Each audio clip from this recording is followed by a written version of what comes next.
Pierre-Étienne, bonjour. Bonjour. Voilà, Pierre, parmi vos nombreuses facettes, et c'est un secret de Polichinelle, vos analyses footballistiques font souvent mouche.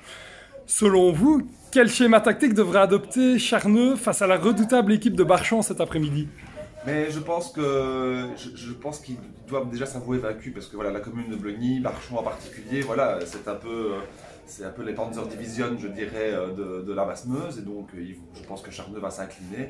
Quel schéma tactique doivent prendre maintenant ici les joueurs du FC Charneux?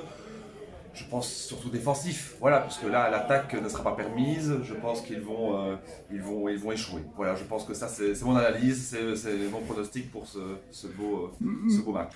Pierre, volé à privilégier avec Michel Lelotte, le haut dirigeant charneutois, ont-ils pris du plomb dans l'aile depuis qu'il a travaillé pour la NVA et particulièrement pour Theo Franken par le passé, et maintenant pour le libéral, le gouverneur de la province de Liège, Hervé Jamard? Alors, pour Theo Franken, je pense que c'était vraiment une grande déception pour moi. Enfin, je veux dire, ça a brisé quelque chose dans notre relation. On vous sent affecté. Ah, tout à fait, tout à fait. Je pense qu'on peut travailler, mais il y a quand même des règles morales. Voilà. Et là, je pense qu'il les a franchies, ces règles morales, il les a enfreintes. Mais voilà, c'est comme ça a été une passade. Il a vite compris qu'il n'était pas à l'aise et s'est réorienté, voilà, très clairement. Et il vaut mieux travailler quand même pour Hervé Jamard que pour travailler pour Theo Franken, ça ne fait aucun doute. Pour revenir sur un plan plus sportif, Pierre, quel est votre avis sur les Ultracteurs, le groupe ultra fanatique du FC Charneux? Alors, on m'apprend, ça, je veux dire, j'ai découvert les Ultracteurs aujourd'hui en arrivant ici à la buvette du FC Charneux, que je n'ai plus fréquenté maintenant depuis quelques années, je pense même depuis avant Covid. Donc voilà, je renoue avec cette ancienne tradition.